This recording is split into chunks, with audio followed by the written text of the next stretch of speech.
Welcome to the Transum Podcast, a monthly roundup of the new features on the transum.org website, providing mathematical puzzles, games, learning activities, and the ever-popular mathematics lesson starter of the day. Here's your host, John Tranter. Welcome to podcast number 114 for the month of May 2024. And what better way to start than with the puzzle of the month? I insist that members of my class bring certain items to the lessons. Today, 90% of them remembered to bring a pen, 85% brought a pencil, 80% brought a calculator, and 65% brought a ruler. What percentage at least must have bought all four items? That's the Transum puzzle for this month. The challenge is set. Have a think. Make a plan. You have 1 month to figure it out. Send in your solution as soon as you can.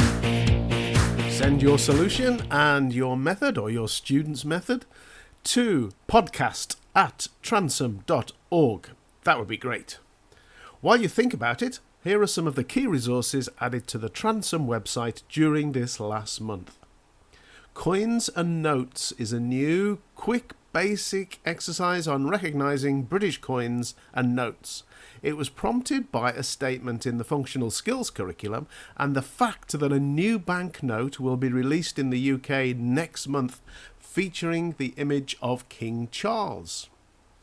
So have a look at that. The link to that exercise can be found in the newsletter, transum.org/newsletter, or just do a little search on the website in the search box, Coins and Notes. That's what it's called. The set of exercises on geometric sequences has been expanded. A new help video has been included, which is designed for revision rather than sort of teaching the topic from first principles. So it does cover all the important points, so it should help your students if they are attempting this exercise, this set of exercises I should say, independently. Actually, it could also be useful for a teacher to use snippets of in class, especially for the graphics and examples, I suppose. New levels have been added, including one addressing the sums of convergent geometric series. So I know that that's not in every syllabus, but if it is, that level 5 is there for you to use. When I was training to be a maths teacher in the early 1980s, believe it or not, the mantra was TOTAT. That was spelled T-O-T-A-A-T, and that mnemonic stood for Teach One Thing at a Time, which I suppose was our approach before the concept of cognitive loading was more widely understood.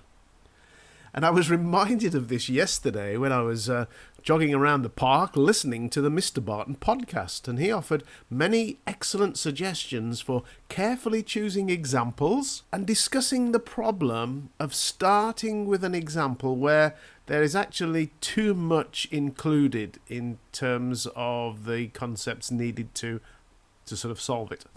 So I'll let him explain one of his examples. Principle 3 that I've had for a bit is when you do that first example, you want to focus on the core concept and don't weave in anything else. So I watched a lesson a while ago which was on angles on a straight line, and the first example the teacher gave was find this missing angle, and it was angle A, and on the other side of the line was 92 degrees. And the problem there was the kids, their kind of number bonds and arithmetic skills weren't at the point where they could immediately kind of do the 180 subtract 92. So all their attention, or a big chunk of their attention, was on doing that calculation. So therefore, whenever it then came to little twists with this, they hadn't been thinking hard enough about the actual concept of angles on a straight line. All their attention had been on the arithmetic, so they were a bit screwed a bit later on. So keep the arithmetic as simple as possible and don't weave in anything else. I think it's a fairly straightforward one. He then went to give a number of other more sophisticated examples, really interesting. So I do highly recommend the Mr. Barton podcast. I've put the link in the newsletter, transom.org/newsletter. So if you want to, you can listen to that episode in full.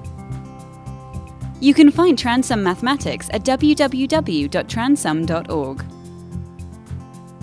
During an online tutorial last week, my student pointed out the Zoom AI Companion. It is designed to, I quote, enhance collaboration and productivity for users. Well, that sounds interesting, I thought. It does so by remembering that everything is said during the session, and during the meeting, participants can ask the AI Companion questions based on the meeting transcript. It uses AI technology to provide quick answers. The interface contains a button labelled Catch Me Up, and we decided that it would be good to use this at the end of the tutorial to summarise the learning that had taken place. This is what we got. The tutorial of the day, led by John Tranter, focused on improving Sally's understanding of prime numbers and trigonometry. They started with prime numbers, discussing how to identify prime numbers and their relationship to factors. They then moved on to trigonometry, explaining how to find angles in a right-angled triangle using the cosine, sine, and tangent ratios. John also showed Sally how to use a calculator to simplify the calculations. They practiced finding angles in various triangles, with Sally gradually gaining confidence in applying the concepts.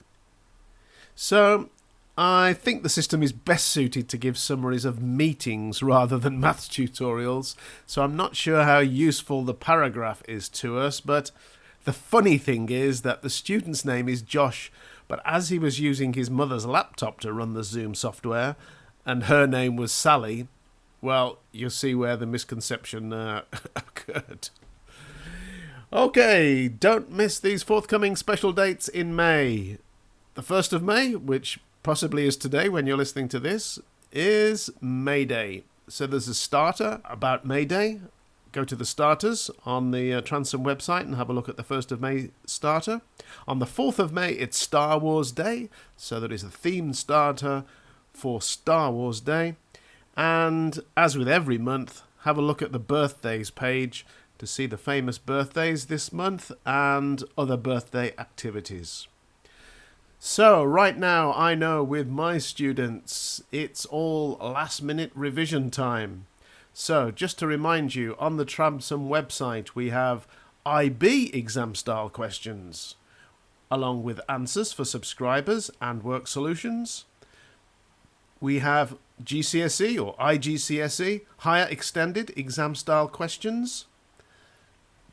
There are GCSE, IGCSE foundation or core exam style questions, and they're presented in different formats, whatever suits you at this 11th hour before the exams coming up quite soon now. Right, the answer to last month's puzzle, which was, just to remind you, that given a minus 3b plus 5c equals 37, 3a plus 7b minus c equals 47, a plus b plus c equals d, so what's the value of d? Well, the answer is 21, because d is the sum of a plus b plus c. And the other equations will help you find out what that sum is. There's no way you can find out what a, b and c are individually. Just for the record, in my head, A was 7, B was 5, and C was 9. But the question doesn't ask you to identify those three letters. It just wants to know what D is. So, there were lots of people writing in with correct solutions. The first 5 were received from Kevin, Chris, Marla, Rick and Will. Well done to you. Some of you are quite regular now at providing solutions. Really enjoy receiving your emails. It's great to see how you did the problems. And I've put some of these methods in the newsletter. Well, at the bottom of the newsletter page in the comments section. So go to transom.org/newsletter and scroll down to the bottom of the page to see the various methods people used to get the answer 21. Okay, that's almost all for now, apart from to say I love maths, but what seems odd to me are integers not divisible by 2. Bye. Thank you for downloading and listening to the Transom podcast. You can find the website at www.transom.org, where you're welcome to use all of the activities absolutely free, or jump in with both feet and become a Transom subscriber.